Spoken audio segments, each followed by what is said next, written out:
الحمد لله رب العالمين والصلاة والسلام على سيد المرسلين وعلى آله وأصحابه أجمعين.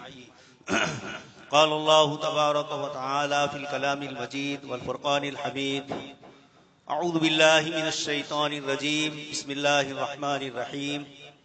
إن الذين آمنوا وعملوا الصالحات سيجعل لهم الرحمن ودا.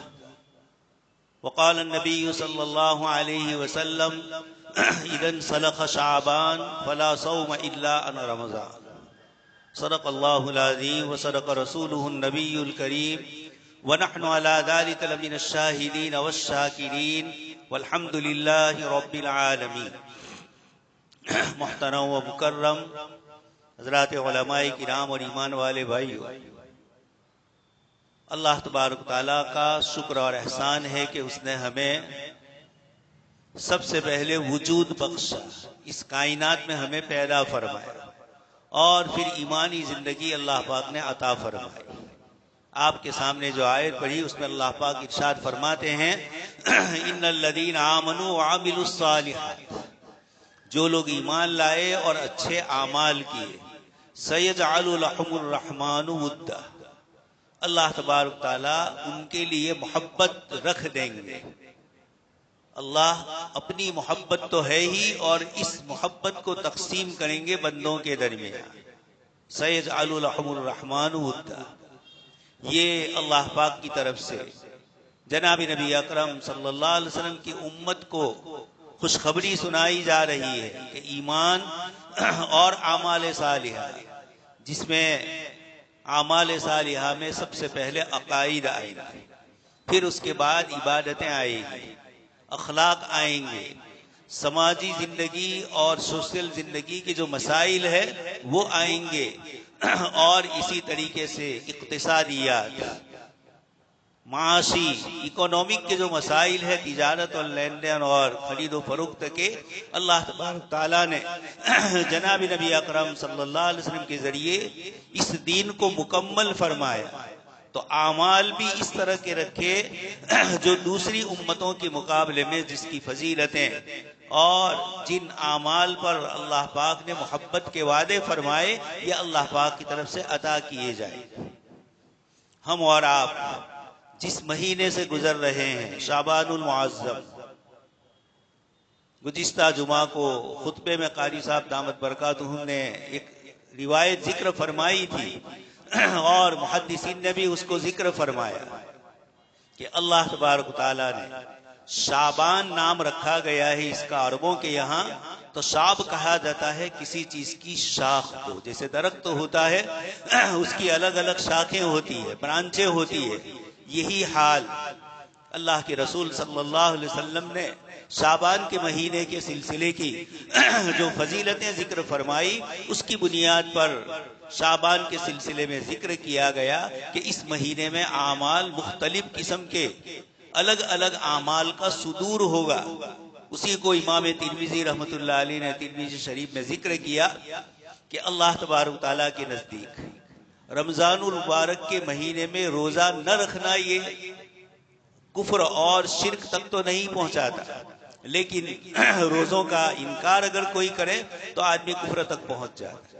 یہ رمضان کا مہینہ صرف اللہ کے لیے روزے، اور اس کے بعد سب سے زیادہ فضیلت اور کثرت سے جو آپ صلی اللہ علیہ وسلم نے روزے رکھے، یہ شعبان المعظم کے مہینے میں آپ صلی اللہ علیہ وسلم نے روزے رکھے. تو اس مہینے کی اہمیت آپ صلی اللہ علیہ وسلم نے خود ذکر فرمائی. بہت ساری روایتیں ہیں جن میں آپ صلی اللہ علیہ وسلم نے اس مہینے کی فضیلت کو ذکر فرمایا. اس کے ساتھ اسی مہینے میں ایک رات آتی ہے، شب براءت، اس کا نام ہی رکھا گیا براءت. حدیث شریف میں تو نصف شہر من شعبان کا لفظ آیا ہے. علماء کرام نے اس کے لیے شعبان کا مہینہ اور اس میں بھی براءت کی رات، حدیث میں مختلف روایتوں میں آپ صلی اللہ علیہ وسلم نے 15ویں شعبان کا ذکر فرمایا ہے. اگرچہ اس میں کچھ روایتیں ضعیف بھی ہیں، لیکن حضرات محدثین کا اصول ہے کہ جو روایتیں محدثین کے یہاں ضعیف ہونے کے باوجود قبول ہو جائے، اس کو محدثین کی اصطلاح میں تلقی بالقبول فرماتے ہیں کہ محدثین نے اس روایت کے ضعف، کسی راوی کے کمزور ہونے کے باوجود روایت مختلف طریقوں سے آئی ہے تو دوسرے طریقوں میں وہ راوی نہیں ہوتے ہیں، اس اعتبار سے 10 سے زیادہ روایت ہے۔ اور صحابہ کرام کی ایک بڑی اہم جماعت آپ صلی اللہ علیہ وسلم کی طرف روایت کو ذکر فرماتی ہے، اور شب برات کی روایتیں فضیلت کی ثابت ہوتی ہیں۔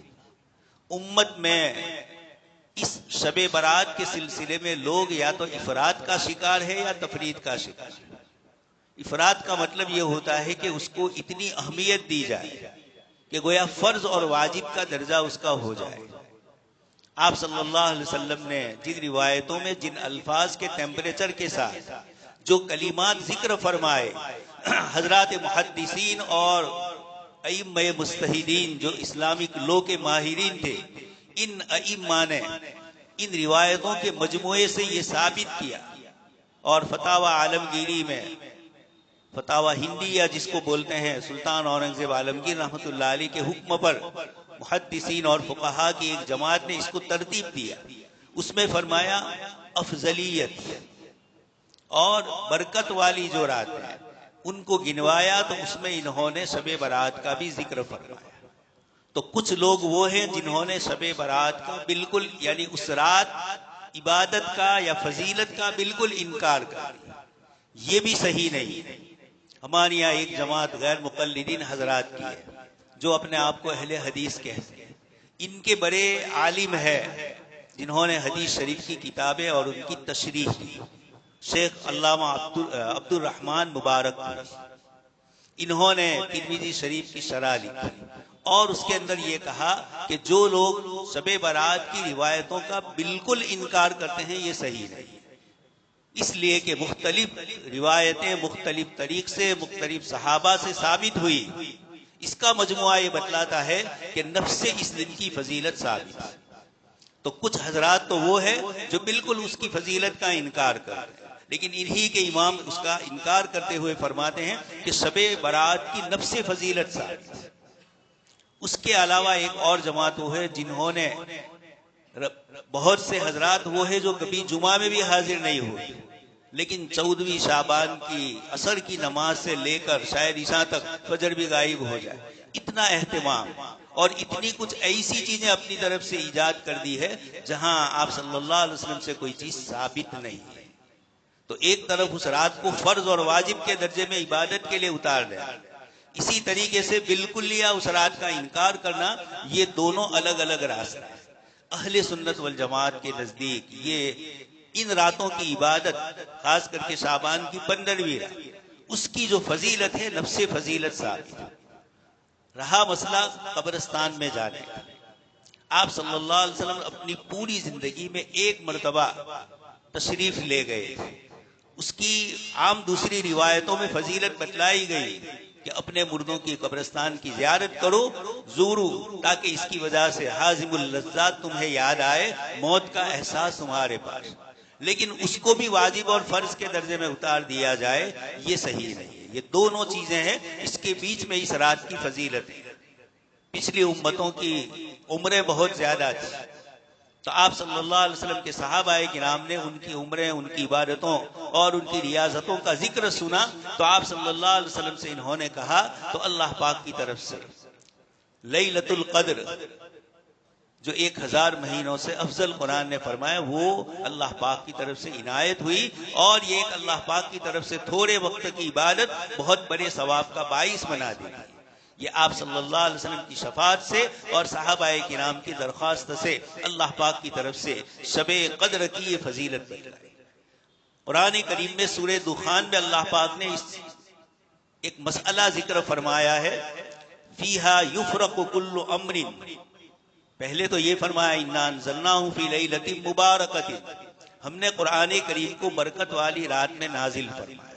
آگے اس کے بعد ہے فیہا یفرق کل امر حکیم، اسی شب قدر کی رات میں اللہ پاک کی طرف سے بہت سے فیصلے ہوتے ہیں، اور یہ گویا فیصلے کا دن، اس لیے اس رات کی فضیلتیں رمضان کی شب قدر کی جو بتلائی گئی، اس کے اندر یہ جو جملہ فرمایا گیا فیہا یفرق کل امر حکیم، ایسا ہی حدیث شریف کے نسائی شریف ابن ماجہ کی روایتوں سے معلوم ہوتا ہے کہ اللہ تبارک تعالیٰ نے اس رات کو بھی فضیلت دی، جیسے شب قدر کی فضیلت ہے اور اس میں قضاء اور قدر کے فیصلے ہوتے ہیں تقدیر کے، اس رات کے متعلق بھی علماء نے جو روایتیں آپ صلی اللہ علیہ وسلم نے فرمائی اس کی روشنی میں فرمایا کہ اصل تو تحقیقی جو چیز ہوتی ہے سال بھر کے حساب اور کتاب کی، وہ تو شب قدر رمضان ہی میں ہوتی ہے، لیکن اس رات بھی الگ الگ روایتوں کے مجموعے سے یہ پتا چلتا ہے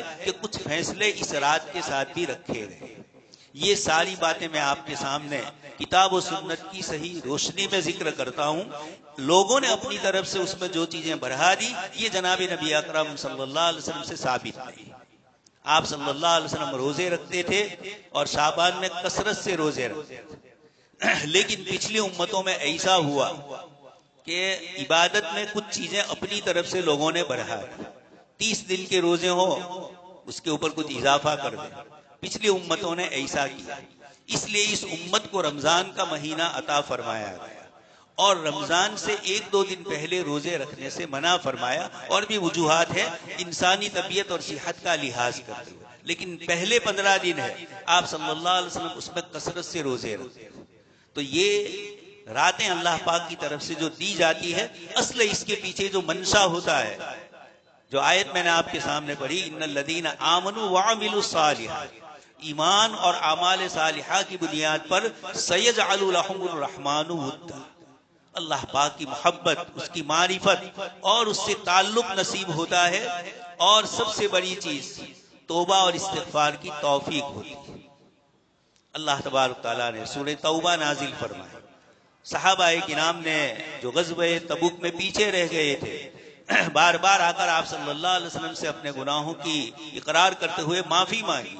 اللہ تبارک تعالیٰ نے فرمایا لقد تاب اللہ علی النبی والمہاجرین والانصار، اللہ تبارک تعالیٰ متوجہ ہو رہے ہیں اپنے حبیب پاک صلی اللہ علیہ وسلم کی طرف بھی اور آپ کے صحابہ پر۔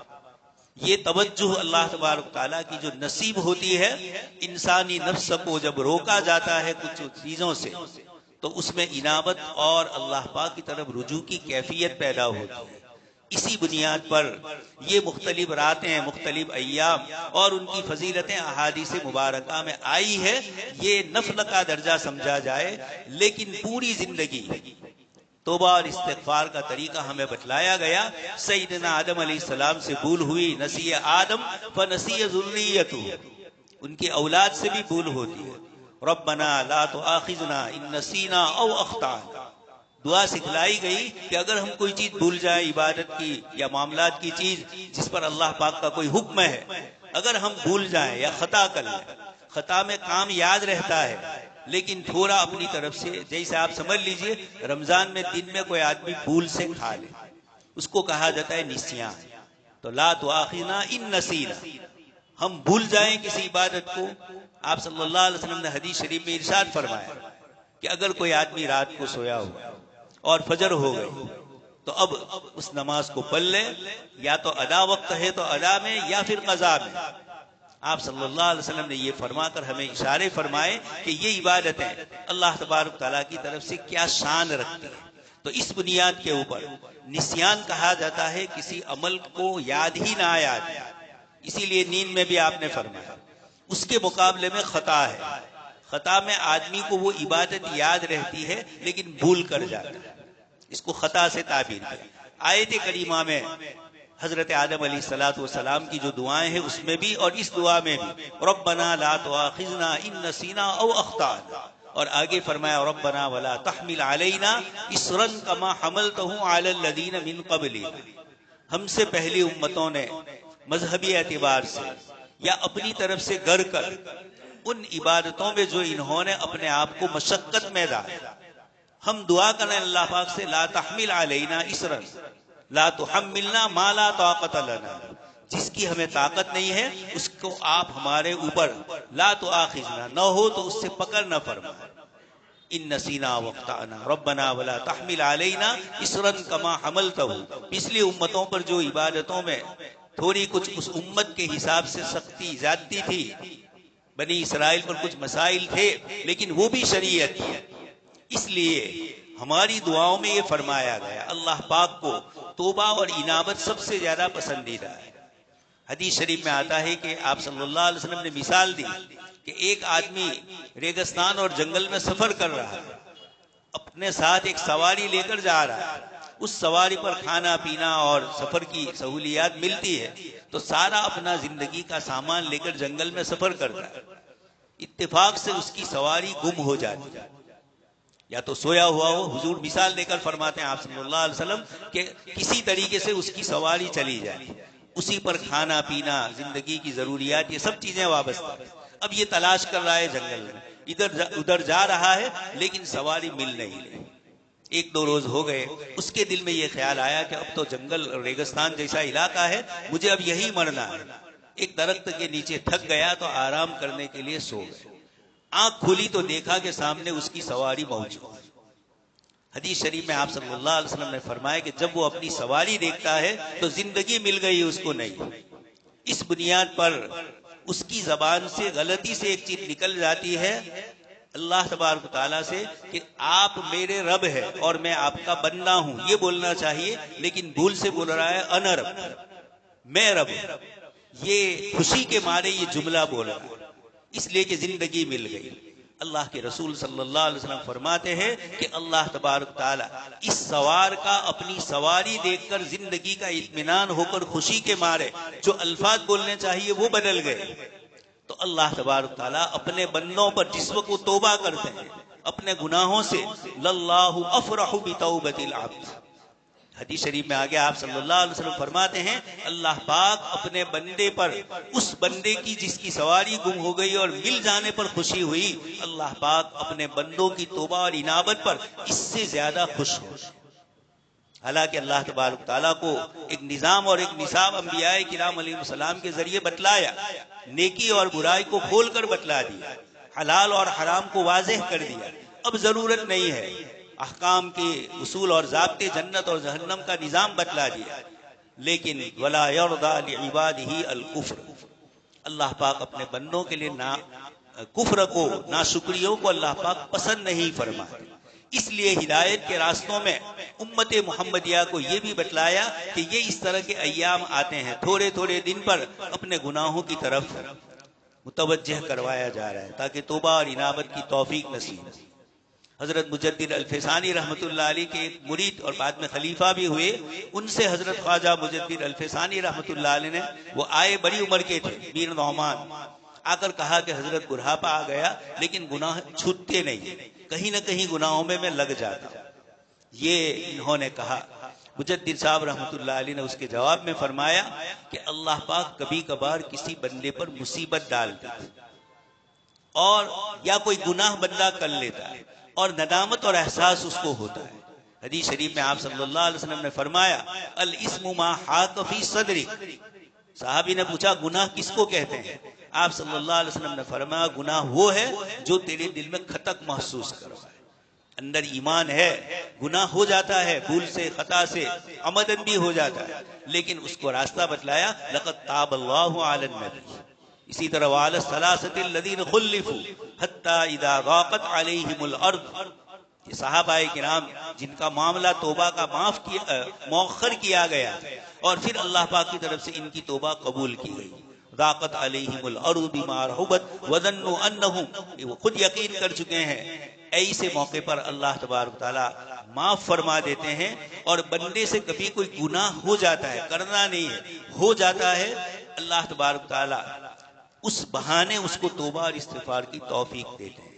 بندہ متوجہ ہوتا ہے، اپنے گناہ پر شرمندگی اور ندامت ہوتی ہے. تو مجدد صاحب نے فرمایا کہ ہر ایک کو کہنے کی چیز نہیں ہے، لیکن آپ سے میر نعمان سے فرمایا کہ میں کہہ رہا ہوں کہ کبھی کبھار آپ سے جو گناہ سرزد ہو جاتا ہے اور اندر اس کی توبہ کی بے چینی اور بے قراری ہوتی ہے تو اس کی وجہ سے بہت سارے اور گناہ بھی اللہ پاک معاف فرما دے. بندہ توبہ کرتا ہے۔ یہ سیدنا آدم علیہ السلام کی سنت سے بتلایا گیا، جو اللہ پاک نے نظام بنایا تھا۔ حضرت آدم علیہ السلام نے وہاں کی دنیا میں جنت کا درخت جس سے کھانا منع کیا، اس کو لے لیا، اللہ پاک نے نیچے اتارا۔ یہ اس وجہ سے نہیں اتارا۔ گناہ کا تصور دوستو اس لیے میں عرض کرتا ہوں کہ کچھ مذاہب ایسے ہیں اس وقت بھی جہاں گناہ کا تصور یہ ہے کہ آدم علیہ السلام نے نعوذ باللہ پہلے گناہ کیا، اس لیے اولاد آدم کے ساتھ گناہ لگ گیا ہے، اس لیے اگر گناہ ہو گیا تو کیا ہو گیا۔ محدثین فرماتے ہیں یہ مراد نہیں ہے آپ صلی اللہ علیہ وسلم کی، اور نہ صحابہ کی، اور نہ مجدد صاحب یہ کہنا چاہتے۔ وہ اتنا کہنا چاہ رہے کہ کبھی کبھار گناہ ہو کر، گناہ کروا کر اللہ پاک بندے کو اپنی طرف متوجہ کرواتے ہیں۔ اس لیے یہاں دو چیزیں ہیں، گناہ تو ہو جائے لیکن توبہ اور انابت کی توفیق ہی نہ ہو، بلکہ آدمی تتائی سے گناہ پر گناہ کرتا ہے۔ حدیث شریف میں فرمایا ایک گناہ کے بعد توبہ اور استغفار نہیں ہوتا ہے تو اللہ تبارک تعالیٰ کی طرف سے دل پر سیاہ دبا لگ جاتا ہے، پھر وہ آہستہ آہستہ بڑھتا ہے۔ یہ دبا مراد نہیں ہے، حدیث شریف میں جو سمجھانے کا انداز آپ صلی اللہ علیہ وسلم نے فرمایا کہ پھر اس گناہ کے بعد توبہ نہیں کرتا ہے تو پورا سینہ گناہوں سے سیاہ ہو جاتا ہے۔ پھر بہت سے لوگ سمجھائے، حالات بھی اس پر آئے، لیکن حالات کو بھی نہیں سمجھتا ہے کہ یہ کسی چیز کا الارم، یہ توبہ کا مجھے الارم دیا جا رہا ہے کہ اپنے گناہوں کی معافی مانگے۔ تو اللہ کے رسول صلی اللہ علیہ وسلم نے ہمیں توبہ اور انابت کا ذکر فرما کر استغفار کو اور توبہ کو مستقل عبادت قرار دیا۔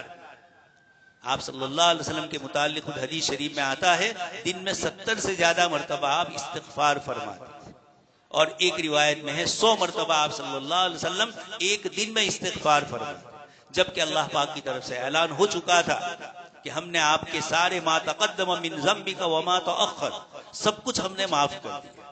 اللہ کے نبی صلی اللہ علیہ وسلم سے حضرت عائشہ نے پوچھا کہ اللہ کے رسول آپ کی تو بخشش ہو گئی، پھر یہ رات کو تہجد میں آپ پیروں کو ورم آلود کیوں کرتے ہیں، سوج جاتے تھے؟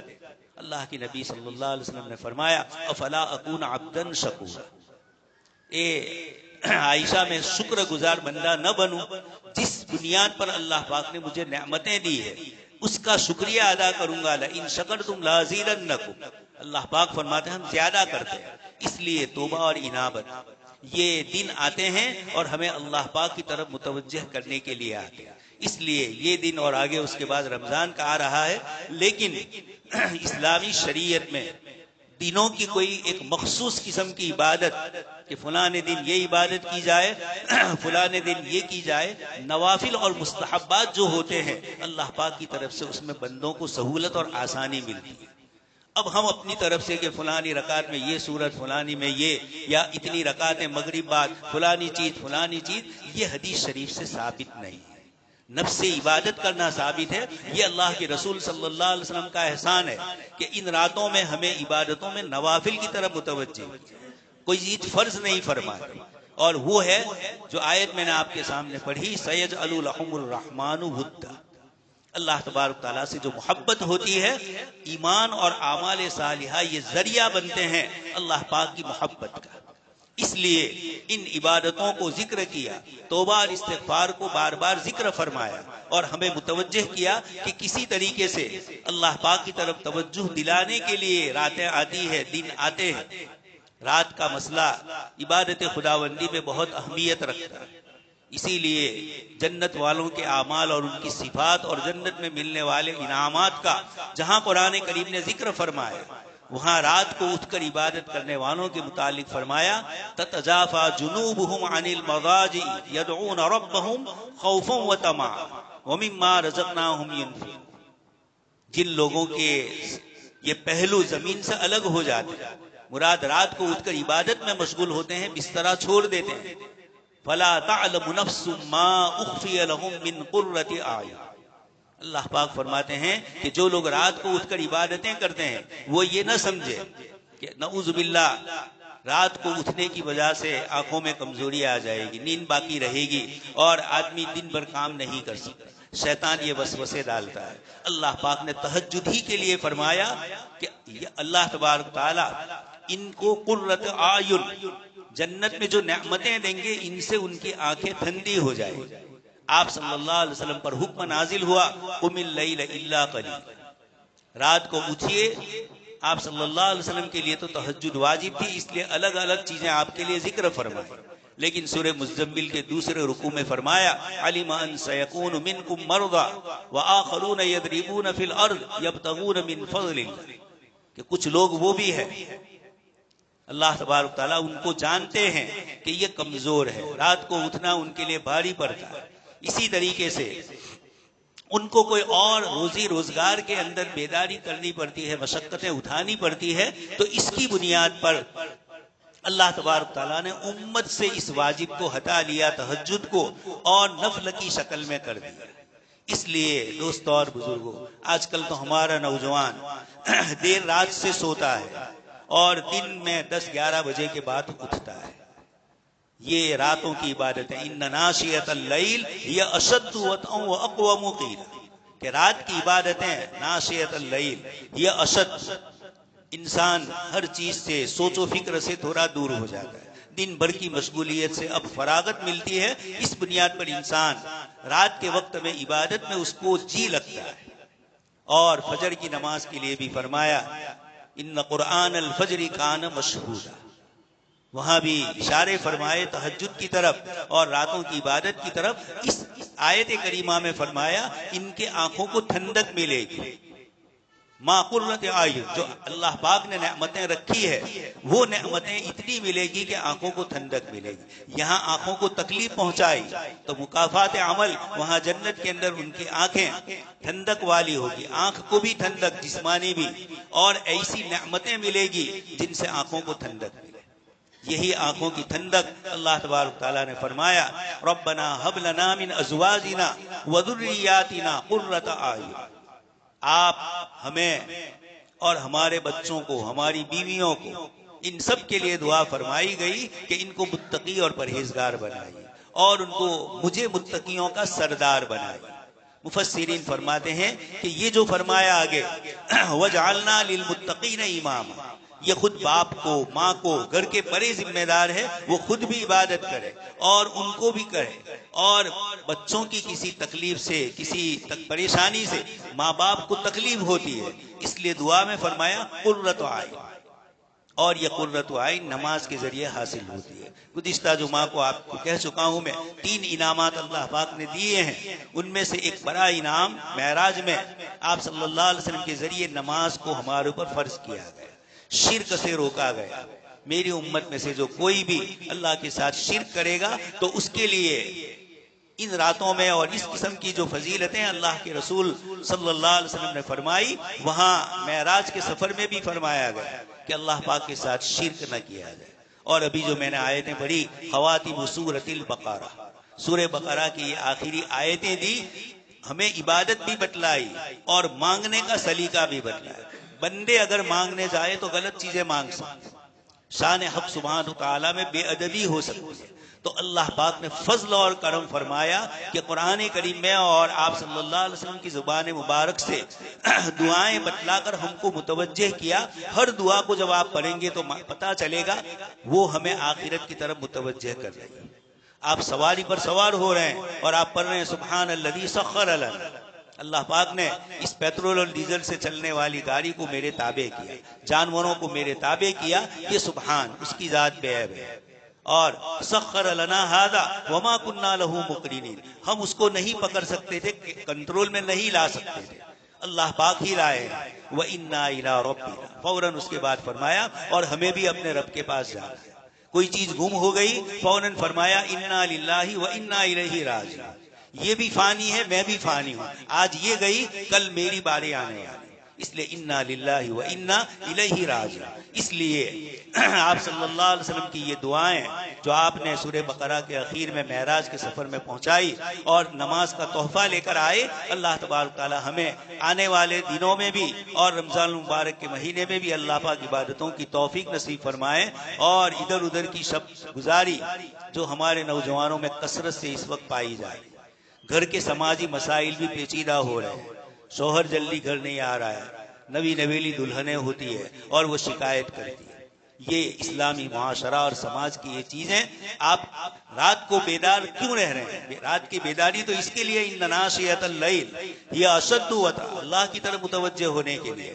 آسمانی دنیا پر فرشتے آتے ہیں اور یہ اعلان ہوتا ہے اللہ پاک کی طرف سے، حل من مستغفرین، ہے کوئی گناہوں کو اپنے گناہوں کی معافی مانگنے والا، ہے ہم سے کوئی رحمت مانگنے والا. اور ہمارا نوجوان موبائل لے کر ہوتلوں کے اس کونے میں اس کونے میں بیٹھتے ہیں. نہ دنیا کا بھلا ہوگا نہ آخرت کا بھلا ہونے والا.